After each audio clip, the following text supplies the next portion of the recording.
இயேசுவே வழி சத்தியம் ஜீவன், இயேசுவே ஒளி நித்தியம் தேவன், இயேசுவே வழி சத்தியம். இயேசு கிறிஸ்துவின் இணையற்ற நாமத்தில் அன்புடன் வரவேற்கிறேன். இன்றைய கூட 5வது சபையை சரதை சபையை குறித்து சில காரியங்களை நாம் கற்றுக்கொள்ள போகிறோம். அதிலே குறித்து எச்சரிப்பு குறித்து மனம் திரும்படி கர்த்தர் நமக்கு உணர்த்துகிறார். உன் கிரியைகளை அறிந்திருக்கிறேன். இப்போ நம்முடைய செயலை மனிதன் பார்க்கிறாங்க, கர்த்தரும் பார்த்து கொண்டே இருக்கிறார். இன்று கிறிஸ்தவர்களை குறித்து ஒரு காரியம் என்னன்னா, அவர்கள் கர்த்தருக்குரிய காரியங்கள் நல்லா இருக்கிறாங்க, ஆனா மனிதர்களிடம் அவர்கள் வாழுகிற வாழ்க்கை சாட்சியல் என்பதாக சொல்லுகிறது. நம்முடைய தேசப்பிதா காந்தியை குறித்து கேள்விப்பட்டிருப்பீர்கள். சென்னையில் அவரோட மணிமண்டபம் இருக்கிறது. அந்த மணிமண்டபத்திலே கல்வெட்டிலே, பெயிண்டில் அல்ல, கல்வெட்டிலே இயேசுவிடம் மலை பிரசங்கம் அதில் பொறிக்கப்பட்டிருப்பதை நீங்கள் பார்க்கலாம். காந்திக்கு இயேசுவை பிடிக்கும், பைபிளை பிடிக்கும், வேதத்தில் மலை பிரசங்கம் அதிகமாக அவர் பிடிக்கும். ஆனால் கிறிஸ்தவர்களை பிடிக்காது. அவர் என்ன சொல்றாரு தெரியுமா? கிறிஸ்தவங்க பைபிளை படிப்பாங்க, ஆனா அதன்படி செய்ய மாட்டார்கள் என்று.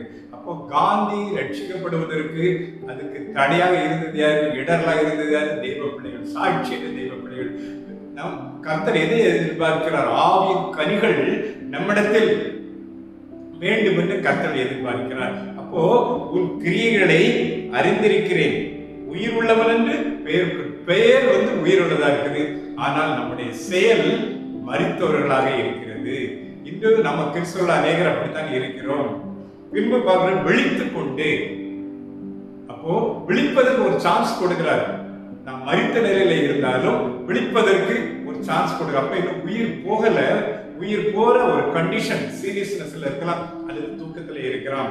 அதனால வேதம் சொல்கிறது, தூங்குகிற நீ மரித்தோரை விட்டு எழும்பு. ஒருவேளை சீரியஸ் கண்டிஷன்ல இதை கேட்டுக்கொண்டு யாராவது இருக்கலாம், தூக்கத்துல இருக்கலாம், நீங்கள் எழும்ப வேண்டும் என்று கர்த்தர் உங்களுக்கு உணர்த்துகிறார். ஒரு நடந்த நிகழ்ச்சி, சில ஆண்டுகளுக்கு முதல்ல கொரோனாவில் நாம் எல்லாம் இந்த தேசம் குவாரண்டைன்ல இருந்ததை நாம் பார்த்திருக்கிறோம்.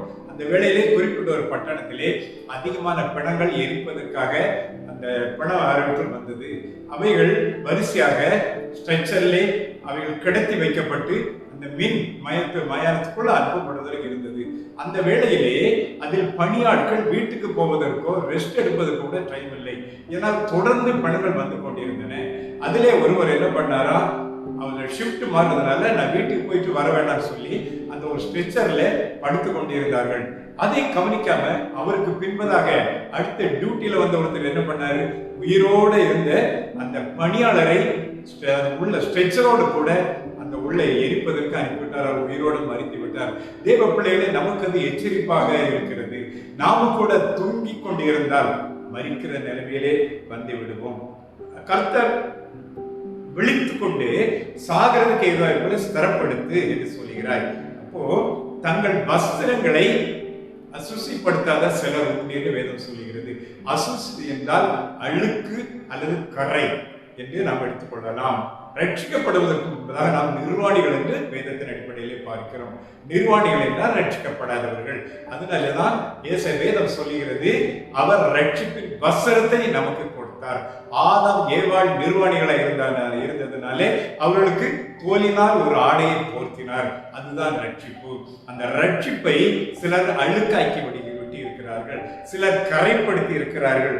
தங்கள் வஸ்திரங்களை அசுசிப்படுத்த சிலர் சந்தையில உண்டு. சிலர் மட்டும் ஒழுங்கா இருக்கிறாங்க. ஆனால் பலர் தங்கள் ரட்சிப்பை இழந்திருக்கிறாங்க அல்லது ரட்சிப்பை கரைப்படுத்தியிருக்கிறார்கள். இந்த வேளையில என்ன செய்ய வேண்டும்?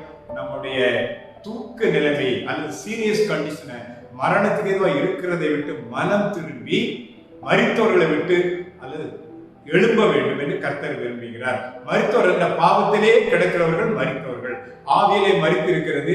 தேவனுக்கு அவர்களுக்கும் எந்த தொடர்பும் இல்லை.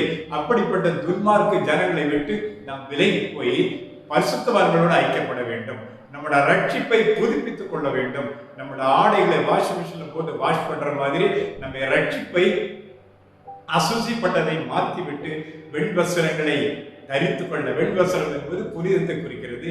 அந்த வெண்வஸ்திரங்களை தரித்துக் கொண்டு மறுபடியும் ரட்சிப்பின் வாழ்க்கைகளை வந்து ஆவியின் கனிகளை செய்து மனுஷருக்கும் தேவனுக்கு பிரியமான காரியங்களை செய்து மனுஷருக்கு சாட்சியாக இருக்க, தேவனை பிரியப்படுத்த கர்த்தர் விரும்புகிறார். சர்தியின் தூதனுக்கு எச்சரிக்கிறார், நம்முடைய வஸ்திரங்களை வெண்வசனத்தை தரித்துக் கொண்டு மீண்டும் தேவனை நெருங்கி சேர நம்முடைய வசனங்களை புதுப்பித்து ரட்சகர்களை புதுப்பித்துக் கொள்ளு, மரித்தவர்களுடைய எழுந்து கர்த்தருக்காக வயிறாய்க்க நிற்க கர்த்தர் விரும்புகிறார். அப்படி நாம் இருக்கும் பொழுது அவர் தூதர்கள் முன்பாக நாமத்தை அறிக்கையிடுவார். ஆவியானவர் சபைகளுக்கு சொல்வதை காதுள்ளவன் கேட்க கடவுள். கர்த்தர் உங்களுடைய இருப்பாராக.